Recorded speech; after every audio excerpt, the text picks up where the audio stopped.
वहां सती जैसी क्रोधी पुत्री का जन्म होता है, और जहाँ अभिमान की शून्य वृत्ति होती है वहां पार्वती जैसी पुत्री का जन्म होता है। आज वहां पिता थे महाराज दक्ष, जो हमेशा हर बात में मैं किया करते थे, और यहाँ माता है मैना, जो महाराज हिमाचल के यहाँ पर जन्म हुआ है। तो माता कौन है? मैना, मतलब मैं कुछ नहीं हूं। तो महाराज हिमाचल के यहाँ पर पार्वती जी का जन्म हुआ, वही सती पार्वती के रूप में महाराज हिमाचल के यहाँ पर आती है। तेहि कारण हिमगिरि ग्रह जाई, तेहि कारण हिमगिरि ग्रह जाई, तेहि कारण हिमगिरि ग्रह जाई, तेहि कारण हिमगिरि ग्रह जाई, तेहि कारण हिमगिरि ग्रह जाई, तेहि कारण हिमगिरि ग्रह जाई। जननी पार्वती तनु पाई, जननी पार्वती तनु पाई।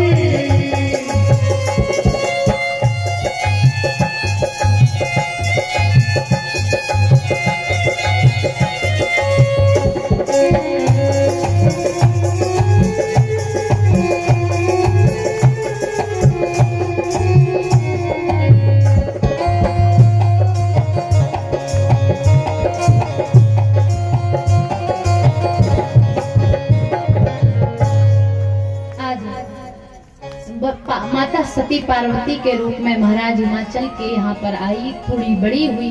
एक दिन कौतूहलवश देवऋषि नारद महाराज हिमाचल के यहाँ पर पहुंचे।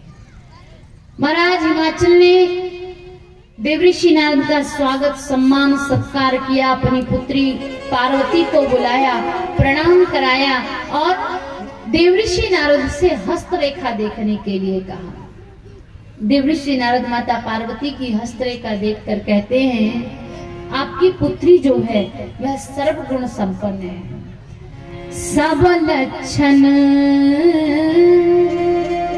संपन्न कुमारी हो, यही संतति प्रियहि प्यारी।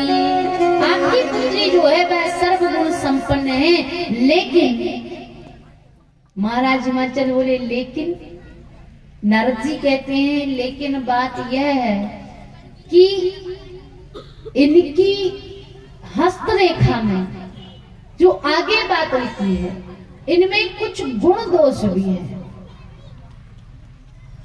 दोष है नहीं, ये प्रकृति के कारण उत्पन्न हो गए हैं, लेकिन अगर तुम्हारी पुत्री तप करे तो अवगुण भी गुण बन जाएंगे। क्या दोष है? तो देवऋषि नारद बता रहे हैं, आपकी पुत्री को जो वर मिलेगा वो कैसा वर होगा? जोगी जटिल अकाम मन, नगन अमंगल बेस, अस स्वामी एहि कहाँ मिलहि, परी हस्त असिरे। आपकी पुत्री को जो वर मिलेगा वो जोगी होगा। जोगी मांग कर खाने वाला जोगी नहीं, भिक्षावृत्ति करने वाला जोगी नहीं, तो ऐसा जटिल जोगी जिसे कोई समझ नहीं सकता। जोगी जटिल, अकाम, जिसके मन में काम ही ना हो, अकाम मन, नग्न। नग्न का अर्थ ये नहीं कि वस्त्र नहीं पहनता होगा, नहीं, अंदर बाहर से एक रूप रहने वाला। नग्न, अमंगल वेश, जिसके वेश को देखकर लगेगा अमंगल हो गया, पर वह तो मंगल की मूर्ति है। अमंगल वेश, अस स्वामी एहि कह मिलहि, परी हस्त असिलेख।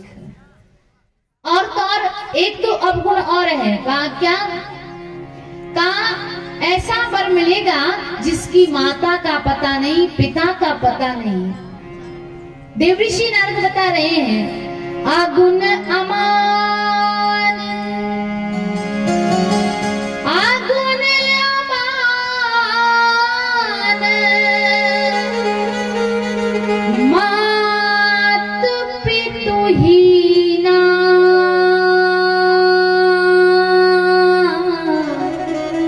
ओ भैया उदासीन सब संशय छीना।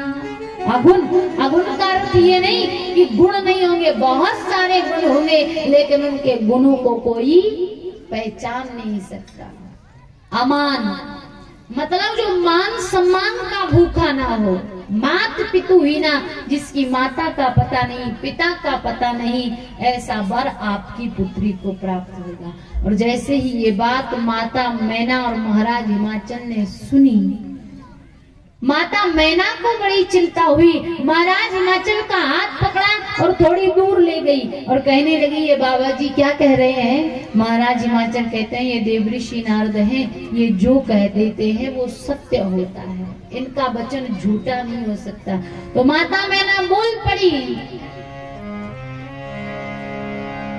कि मेरी पुत्री के लिए योग्य घर पर देखकर विवाह करना, नहीं तो मेरी पुत्री मुझे बहुत प्रिय है, मैं अपनी पुत्री को कुंवारी रख लूंगी, पर ऐसे वर के साथ अपनी कन्या का विवाह नहीं करूंगी जिसकी माता पिता का पता नहीं, जोगी है।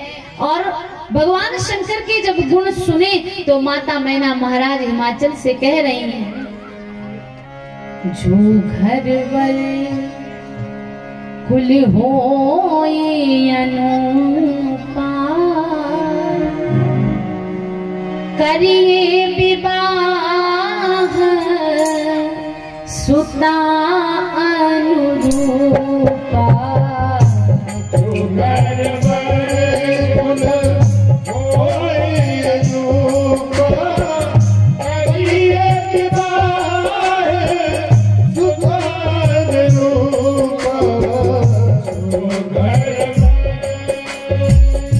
जो घर होए अनुरूपा, करिए विवाह सुता अनुरूपा। लत कन्या रहु कुमारी, कंत उमा प्राण प्यारी। लत कन्या रहु कुमारी, कंत उमा प्राण प्यारी। लत कन्या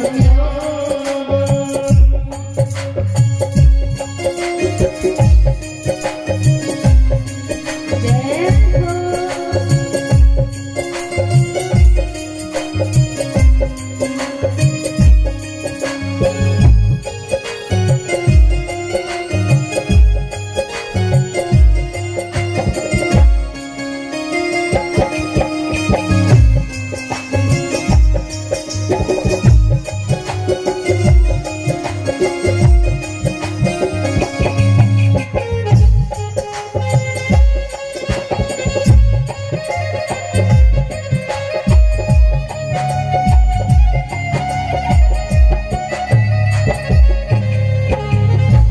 आज माता मैना समझा रही है कि हमारी पुत्री के लिए योग्य घर वर और कुल देखकर विवाह करना, नहीं तो मुझे मेरी पुत्री बहुत प्रिय है। न त कन्या वर रहूं कुमारी, कंत उमा मम प्राण प्यारी। मैं अपनी पुत्री का विवाह नहीं करूंगा।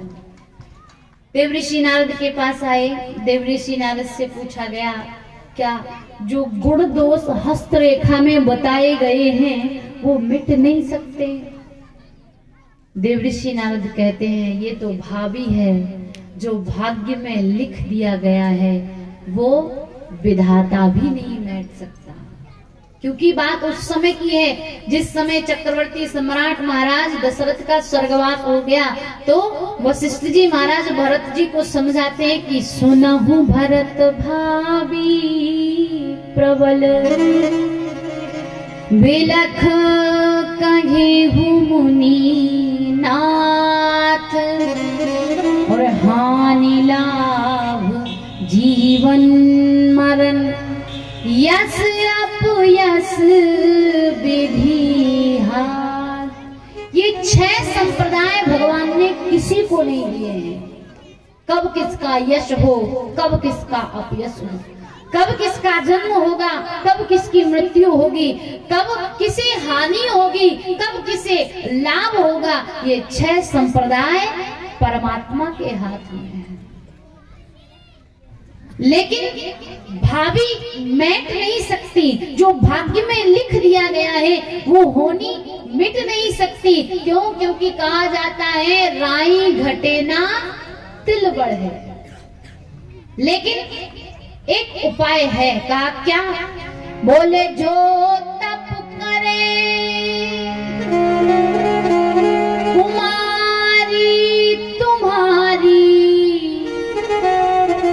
अगर तुम्हारी पुत्री तप करे तो कहते हैं जो तप करे कुमारी तुम्हारी, तो भाभी मैट सके त्रिपुरारी। अगर तुम्हारी पुत्री तप करे, क्यों? क्योंकि तप के प्रभाव पर बड़े बड़े काम बनते हैं। जो तप करे कुमारी तुम्हारी, भाभी मैट सके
देवऋषि नारद ने उपाय बता दिया कि अगर तुम्हारी पुत्री तप करे तो तप के प्रभाव से बड़े बड़े काम बन सकते हैं। कह दिया जो तप करे कुमारी तुम्हारी, तो भाभी मैट सके त्रिपुरारी। क्यों? क्योंकि तपबल रचे प्रपंच विधाता, तपबल विष्णु सकल जग त्राता, तपबल शंभु करे संगारा, और तपबल शेष धरे महिरा। ये तप के प्रभाव से बड़े बड़े काम होते हैं। इसलिए जो तप करे कुमारी तुम्हारी, तो भावी मैट सके त्रिपुरारी। और जैसे ही तप की बात सुनी, माता मैना और महाराज हिमाचल तो दुखी हो गए। माता पार्वती प्रसन्न हो गई, अपने माता पिता को समझाया और तप करने के लिए चली गई। इधर भगवान देवाधिदेव महादेव भगवान शंकर कैलाश पर्वत पर समाधि में बैठे हैं। जब से माता सती ने अपनी देह को त्याग दिया है, तब से भगवान शंकर समाधि में समाधिस्थ हैं। आज भगवान श्री राम पहुंचे भगवान शंकर को मनाने के लिए कि भोले बाबा आप विवाह कर लीजिए। राम जी पहुंचे तो राम जी जाकर भगवान शंकर से कहते हैं, अब विनती मम सुना शिव, जो मो पर निज ने, जाओ विवाह शैल जही, यह मोहि मांगे दे। राम जी और समस्त देवी देवताओं की विनती को स्वीकार कर भगवान शंकर विवाह के लिए तैयार होते हैं। लेकिन उसी समय जो भगवान शंकर ने विवाह के लिए हाँ कर दिया तो सभी देवता तैयारियों में लग गए। पर जब सभी देवता विवाह की तैयारियां कर रहे थे उसी समय कामदेव जी महाराज आए और कामदेव ने आकर आम के वृक्ष की ओट से भगवान शंकर के ऊपर काम का बाण चलाया और जैसे ही सौरभ पल्लव मदन बिलोका, आज जैसे ही भगवान शंकर को बाण लगा, काम ने बाण चलाया, काम का बाण भगवान शंकर को लगा, भगवान शंकर का क्रोध में तीसरा नेत्र खुल गया और तीसरे नेत्र से अग्नि निकली। कामदेव जी महाराज जलकर भस्म हो गए। जब शिव तीसरे नयन उघारा, ओ भैया चितवत काम भयहु जल छारा। कामदेव की पत्नी रोती हुई आई, भगवान शंकर ने वरदान दे दिया कि जब यदुवंश में भगवान श्री कृष्ण का अवतार होगा तो उनके पुत्र के रूप में तुम्हें तुम्हारा पति वापस मिल जाएगा। वरदान दे दिया। जब यदुवंश कृष्ण अवतारा, हो यही हरण महामहिमारा, तो कृष्ण तने हो यही पति तोरा, बचन अन्यथा होगी न मोरा। इधर भगवान शंकर ने सप्तऋषियों को माता पार्वती की परीक्षा के लिए भेजा। माता पार्वती के पास आए और माता पार्वती से पूछने लगे कि हे पुत्री, हे देवी, तुम इतना कठोर तप क्यों कर रही हो? तो पार्वती जी कहती है, हे सप्तऋषियों, मैं अनहोनी को होनी करना चाहता हूँ, असंभव को संभव करना चाहती हूँ, बिना पंखों के उड़ना चाहती हूँ, इसलिए ये तप कर रही हूँ। सप्तऋषियों ने कहा मतलब? माता पार्वती कहती है, अगर मैं अपना तप करने का कारण आपको बताऊंगी तो आप सभी मुझ पर हंसेंगे। सप्तऋषियों ने कहा, नहीं पुत्री, तुम बताओ इतना कठोर तप करने का कारण क्या है?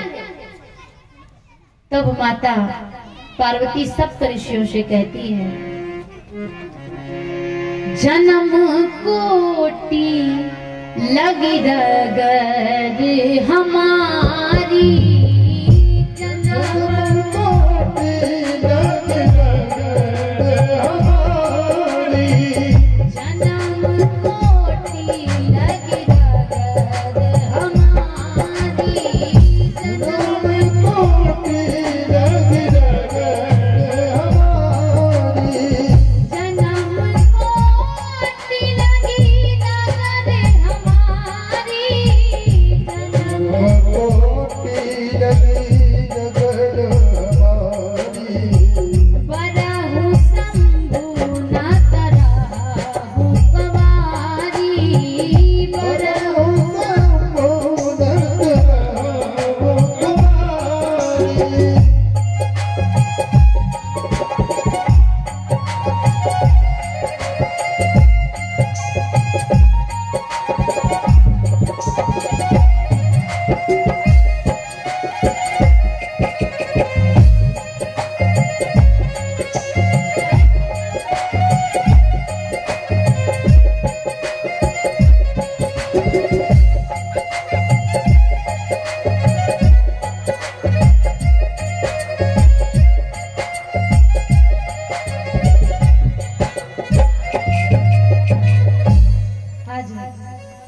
भगवान शंकर को प्राप्त करने के लिए माता पार्वती ने तप किया। सप्तऋषियों ने परीक्षा ली और परीक्षा लेने के पश्चात कैलाश पर पहुंचे और कैलाश पर जब गए तो सप्तऋषियों ने सारी कथा कह सुनाई आज भगवान शंकर विवाह के लिए तैयार हुए। सभी देवी देवता भगवान शंकर के विवाह की तैयारियों में लग गए।